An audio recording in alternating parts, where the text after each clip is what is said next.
what the government is doing is completely wrong. You know, in Parliament, you are the leader. The speaker has a directive, and this was agreed upon with the security agencies, that when members of Parliament are needed for any such matter, they write to speaker. The speaker would arrange to release a member, and then in the speaker's conference room, they can do the interrogation or whatever they want to do. I don't understand why government is defying such arrangement with Parliament. So we are going to prompt Mr. Speaker of this happening. The Minister of Interior, who has responsibility for national security matters, who himself is a member of Parliament, would also be written to, because we don't understand this Rambo style approach. When we know that in the 6th, 7th, and 8th Parliament, and in fact, even in this 9th Parliament, we've had such practice. What we saw here this morning really was in a very bad taste. To get armed police, bring NIB officials to come. Then no MP is safe, no politician is safe. But do you feel this impunity has been breached one or the other? His what? Immunity. But it is clear. Yeah. What they've done is a breach of privilege and immunity. It's obvious. Leader, do we get the indication that they've written to the speaker? The speaker has agreed for him to be interrogated, and that has not been carried out. If any letter had been written, it would have been brought to my notice. When a letter was written for Kwame A+ and the other colleague, you know, it came to light. This is similar to the Rambo style approach they adopted, you know, in attempting to arrest our brother from Akwetia. Anyway, if it is clear that his immunity has been breached, the minority, what would you do? The Rambo style movement. So what will you invoke? So I should tell you. Thank you. And the minority leader, Alexander Penyo, marking there again, now establishing to us that the speaker has not been written to. As far as he is concerned, the speaker has not been written to. The NIB or the other security agencies have not written to the speaker to seek his permission. You see the former information minister and member of parliament for Ofasia Yoruba, Kojo Upon Krumah there, also filing out of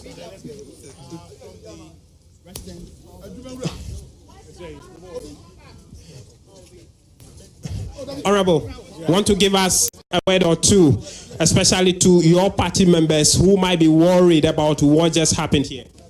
Well, it's obvious. The NIB wanted to arrest him and try to make a show of him for what, on behalf of the caucus, he articulated. And so you saw the entire leadership and members of the caucus come here, because he doesn't speak on his own. He speaks for the entire caucus. And so everybody was here. We had some good interactions, and there's clarity. Nobody will be intimidated. Okay? The minority has a right to raise issues and exercise oversight. Let's go this way. And that oversight will be exercised. And if we elect anybody to speak on any matter, that person speaks on behalf of the caucus.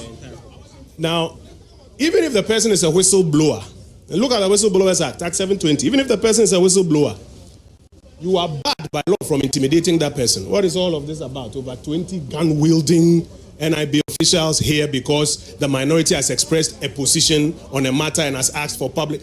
When the MV Benjamin matter took place, a whole public inquiry, Georgina Wood was in the chair, a whole public inquiry was held to try and understand it. What is that the government is afraid of? For which reason, when the man speaks, then you send about 20 NIB gun-wielding. I'm sure you saw them, gun-wielding AK-47 cocked all over the place, wearing masks and hoodies. Did they get access to his room? Did they get access to him as a person? How long have they been staying here before leaving? Well, currently, they are not here. We were there with him and had some sort of interactions with them. I won't go into details of With the NIB official? Yes, we had some interactions with them. Constitutionally, you cannot just pick up a member of parliament like that. And more so when the caucus, the entire minority caucus, is holding a press conference on a matter and I am elected to address it or he's elected to address it. And you send about 20 gun-wielding, AK-47-wielding NIB officers to his house. For what? Because he raised questions about something and asked that the government should investigate something. And I'm telling you the precedent. MV Benjamin, public inquiries were held. So I'm interested in what are the remedies for him if it comes out clearly that his immunity or his privileges expressed in parliament. The minority caucus expresses a position in parliament, and you say the person who articulated it has vacated his immunity. Which law is that? No, I'm asking. There's an established protocol that when you want to interrogate or arrest an MP, you need to write to the speaker, seek his permission, and all of that. If that is breached, what are the remedies for? It's even a second matter. The first matter is that when the minority caucus expresses a position on a matter. We held a press conference on financial matters. Others held press conference on other things. You don't go after the spokesperson of the minority. It has never happened in Ghana's history. Is this the change? That's number one. Number two, even when you need a member of parliament, you saw quite recently, the speaker wrote and told them that you have to come to parliament and come and engage the person. Is that what you are seeing here? And that is why, as the minority caucus, we have had to object. Some engagements have taken place. And we are hopeful that the decent right thing will be done, but nobody will be intimidated. Thank you. And that's MP4 of Asia Yoruba, Honorable Kojo Nkrumah there, Elton.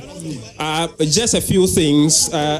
Most importantly, it has now been confirmed that the NIB were here to effect the arrest of Honorable Ntim Fordjour. The minority leader, Alexander Penyumakin, has also established for us that the security agencies, especially the NIB, has not written to the speaker to seek his permission to effect the arrest which they have attempted here just a while ago. Those two issues have been established now. Now the question is, what will be the implications of this for the security agencies if indeed they have breached this, and what will be the remedies for the MP on the floor of Parliament if this actually was against the laws or the standing orders of Parliament? What will be the questions to the Interior Minister and all the other heads of the security agencies? Will they be invited to the floor of the House to come and answer questions? Does he, as a citizen, also have any right to exercise? Are all questions that are coming about as we speak now? We have seen Honorable Kojo Nkrumah leaving the scene, but in the House, we still have the minority leader, Alexander Penyumakin. I saw the former Deputy Finance Minister, who is also an MP, Abina, also in the House. I also saw the minority chief whip and his deputy, Frank Anodon, as well as Habib, also in the House there, including the hierarchy of the NPP party, the General Secretary, the National Organizer. I haven't seen the party chairman here. I saw the Director of Communications, Richard Ahiagban. So all the movers and shakers of the NPP that you can think of and in Parliament are still locked up in there in the house of Ntim Fordjour, still having some interrogation as to what exact interrogations or reactions they've been taking from him. The party leaders and the MPs will not tell us more details about that.